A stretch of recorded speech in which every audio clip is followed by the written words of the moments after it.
on a map that reads almost completely red for Republican.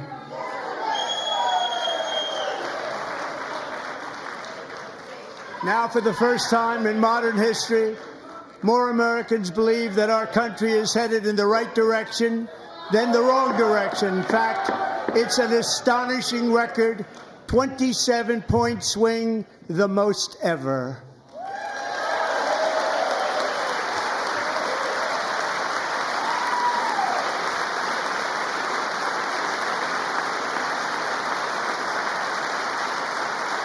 Likewise, small business optimism saw its single largest one-month gain ever recorded, a 41-point jump.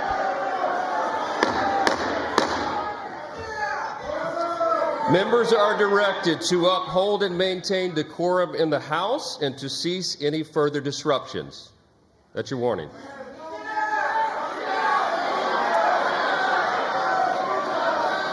Members are engaging in willful and continuing breach of decorum, and the chair is prepared to direct the Sergeant-at-Arms to restore order to the joint session.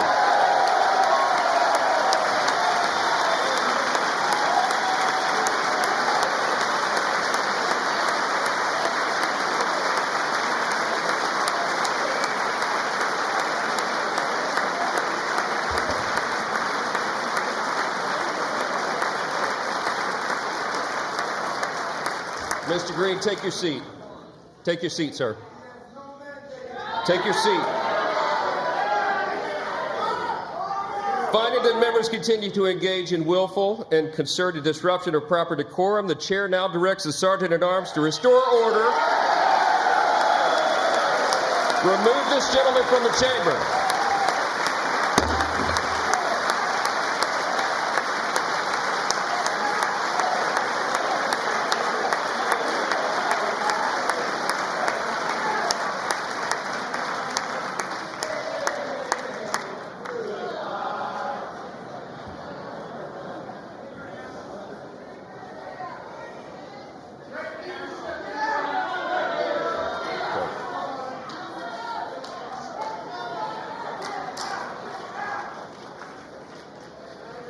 Members are directed to uphold and maintain decorum in the House. Mr. President, you continue. Thank you. Over the past 6 weeks, I have signed nearly 100 executive orders and taken more than 400 executive actions, a record to restore common sense, safety, optimism, and wealth all across our wonderful land. The people elected me to do the job, and I'm doing it.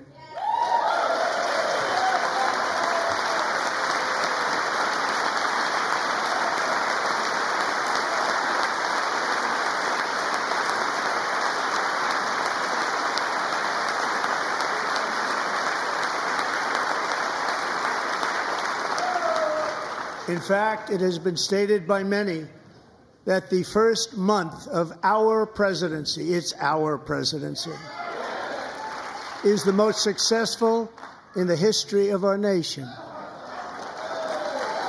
By many.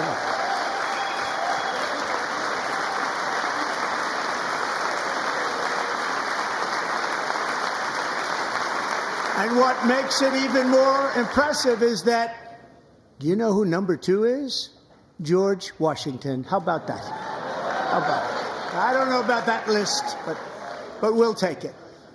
Within hours of taking the oath of office, I declared a national emergency on our southern border, and I deployed the U.S. military and Border Patrol to repel the invasion of our country.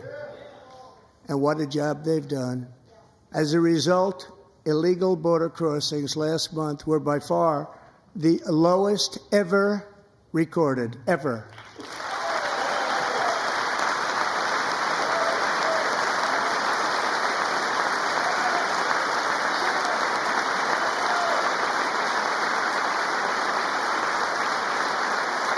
They heard my words and they chose not to come. Much easier that way. In comparison, under Joe Biden, the worst president in American history, there were hundreds of thousands of illegal crossings a month. And virtually all of them, including murderers, drug dealers, gang members, and people from mental institutions and insane asylums, were released into our country. Who would want to do that?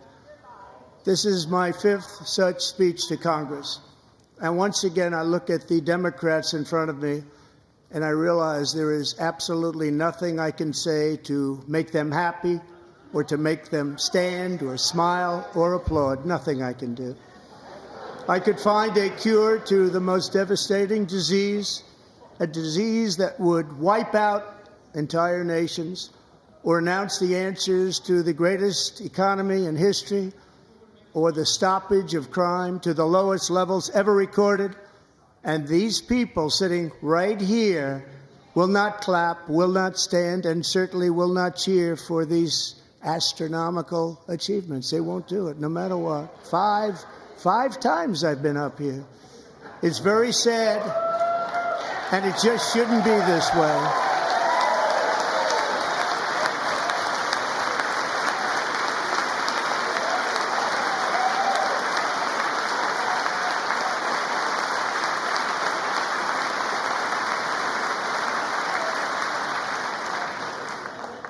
So Democrats sitting before me, for just this one night, why not join us in celebrating so many incredible wins for America? For the good of our nation, let's work together and let's truly make America great again.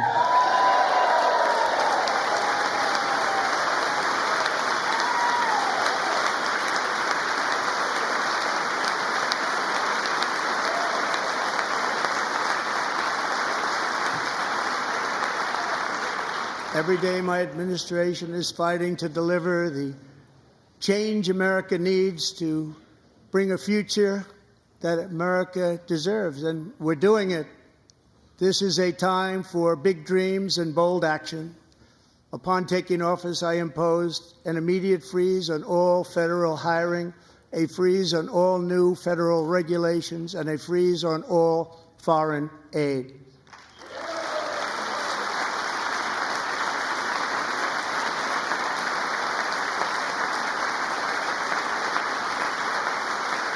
I terminated the ridiculous Green New Scam. I withdrew from the unfair Paris Climate Accord, which was costing us trillions of dollars that other countries were not paying. I withdrew from the corrupt World Health Organization.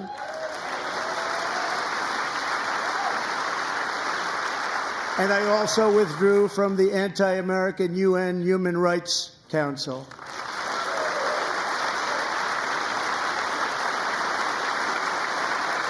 We ended all of Biden's environmental restrictions that were making our country far less safe and totally unaffordable. And importantly, we ended the last administration's insane electric vehicle mandate, saving our auto workers and companies from economic destruction.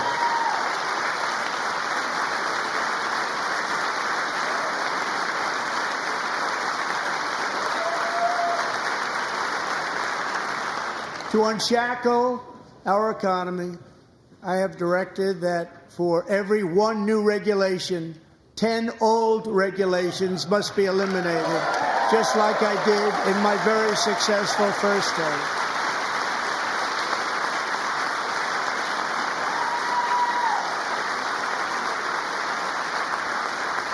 And in that first term, we set records on ending unnecessary rules and regulations like no other president had done before.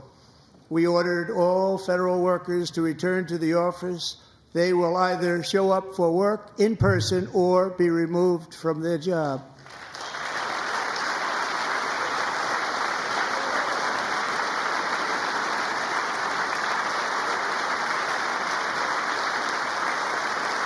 And we've ended weaponized government where, as an example, a sitting president is allowed to viciously prosecute his political opponent, like me,